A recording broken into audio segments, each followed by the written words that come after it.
Kasama ni Manny Pacquiao, mga kababayan. Di kaya insulto ito sa ating mga authorities? Lalo na sa sa Bureau of National Investigation or NBI or National pala, NBI, National Bureau of Investigation. Kasi hanap sila ng hanap. Ayun, kasama mga kababayan pala ni Manny Pacquiao.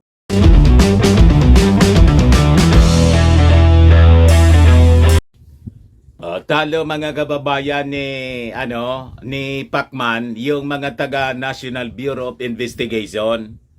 Bakit niya Mr. Maravillas? Si Manny Pacquiao po wala na sa gobyerno kasi natalo sa pagtakbo sa pangulo. Pribado na siya ngayon. Wala din siyang pong intelligence fund. Pero po natukoy niya natukoy niya kung saan nagtatago si Arnie Tevez. Kasama pa niya, mga kababayan. Nagpa-picture pa. Ay, mga taga-NBI, mga taga-DOJ, I think kailangan ninyong itap si Manny Pacquiao bilang intelligence agent. Talo kayo. Yan ang balita. Sabi rito sa Manila Standard. Pacquiao confirms Tevez in Timor-Leste.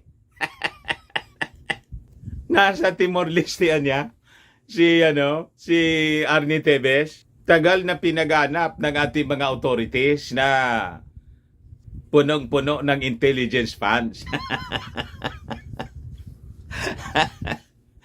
Naisan lang kayo, mga kababayan ni Manny Pacquiao. May picture pa sila. BIP sa Timor-Leste, Pacquiao reunites with Arnie Tevez.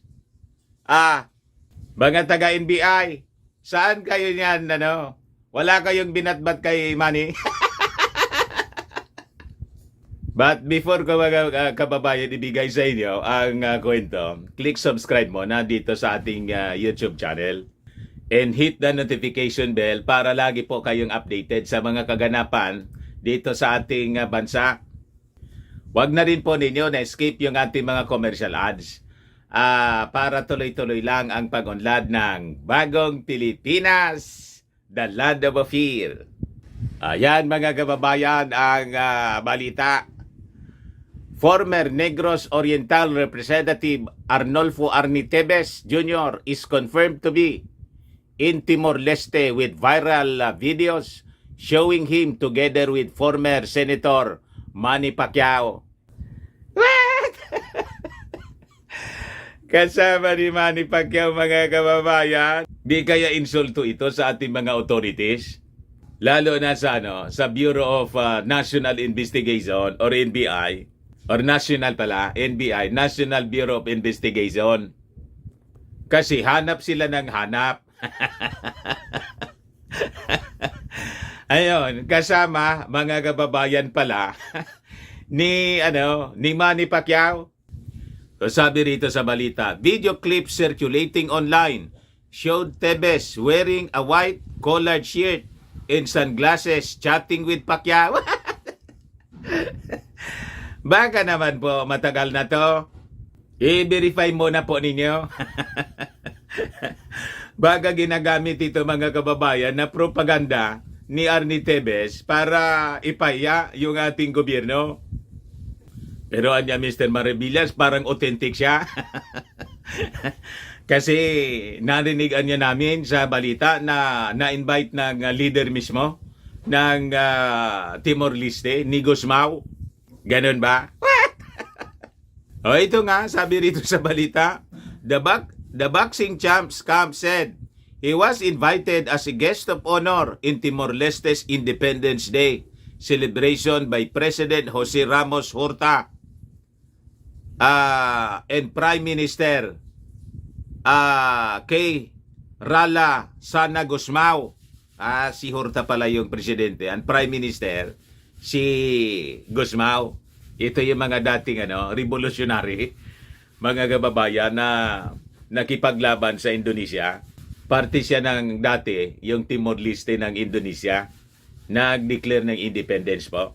Magbarkada kasi po sila ni Manny Pacquiao, si Tevez. In fact, during the presidential election po, si Manny Pacquiao yung sinuport na pagkapangulo ni Arnie Tevez. Sabi dito, Tevez supported Pacquiao's presidential bid but professed loyalty. Biglang gano'n ang mga politiko. Bigla mga kababayan na nag-profess ng loyalty daw to President Ferdinand Marcos Jr.